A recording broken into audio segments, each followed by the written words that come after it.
बहू रंजना कभी ब्रश नहीं करती थी। उसे कितनी बार उसके माँ बाप ने डांटा, लेकिन उसका कोई असर उस पर होता ही नहीं था, जिस कारण से उसके दांत पीले पीले हो जाते हैं। शादी के बाद अरे बहू, वैसे तो तुझ में कोई कमी नहीं है, पर तेरे दांत इतने पीले कैसे हैं बेटा?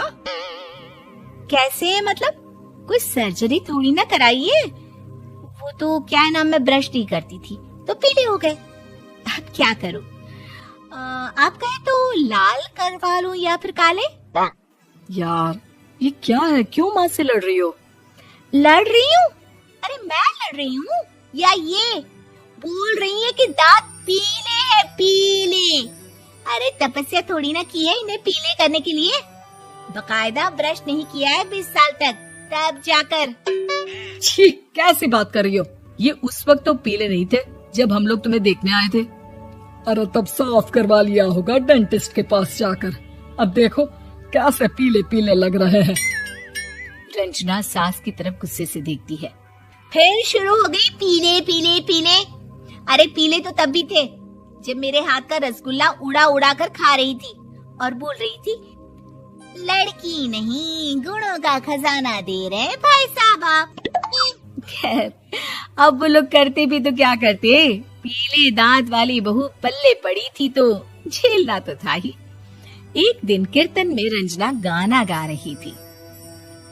अरे कमला बहन, माँ का द्वार है, यहाँ तो सब शुद्ध होकर आते हैं, फिर अपनी बहू को ब्रश भी नहीं करवाती तुम। दूर से पीले पीले दांत भक्ति में बाधा उत्पन्न कर रहा है। अरे कोई 2 साल की बच्ची थोड़ी ना लेकर आई हूँ मैं बहू बनाकर। अच्छी खासी लड़की है, अरे कैसे करवाऊं ब्रश? ये तो उसे खुद करना चाहिए ना।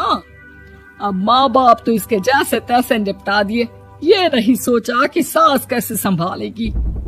सास बहू को लेकर घर आ जाती है, लेकिन सोच लेती है कि अब इसे लेकर कहीं नहीं जाएगी। अगले रोज बहू कहती है, अरे क्या हो गया, मंदिर नहीं जाना क्या? कीर्तन का वक्त हो रहा है। मेरी मधुर वाणी से कान्हा जी जागते हैं और सोते हैं। आप तो जानती है ना उनकी भक्ति में कितना मन लगता है मेरा।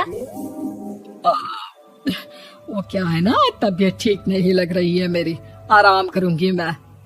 तबीयत ठीक नहीं लग रही? अभी तो मिथुन के गाने पर नाच रही थी आप, और आप बोल रही है कि तबीयत ठीक नहीं लग रही।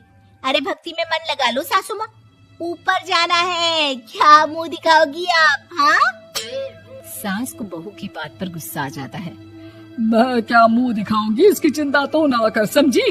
अपने मुंह की चिंता कर, जो ये पीले पीले दांत लेकर हर जगह पहुंच जाती है।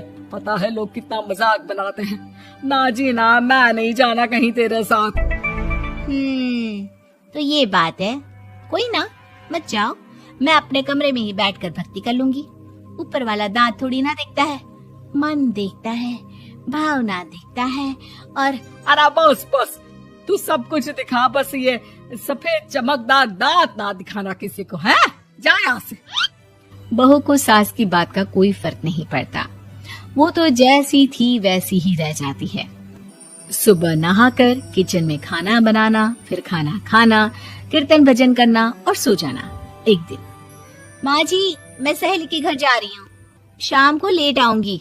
हाँ हाँ तो जाना, मैंने कौन सा तेरी आरती करनी है घर पर बैठकर। रंजना सहेली के घर जाती है, जहाँ वो पार्टी में जाने की तैयारी कर रही होती है। अरे शिखा, कहाँ जाने की तैयारी कर रही है? मैं गलत वक्त पर आ गई क्या? अरे नहीं यार, उल्टा सही वक्त पर आई है। मैंने ये साड़ी और ज्वेलरी निकाली है यार, शाम को इनके ऑफिस की एक पार्टी में जाना है। बताना कैसा लग रहा है ये सब? नहीं यार, इस ड्रेस के साथ तो वो वाली ज्वेलरी अच्छी लगेगी। हाँ हाँ सही बोल रही है, मैंने ध्यान ही नहीं दिया। वैसे तो हमेशा से मस्त फैशन सेंस रखती है। तो बड़ा जाती होगी ना पति के साथ पार्टी में। रंजना कुछ नहीं बोलती, बस सोचती है कि यार काश ये बात सही हो जाती, पर मैं क्यों नहीं जाती पार्टी में?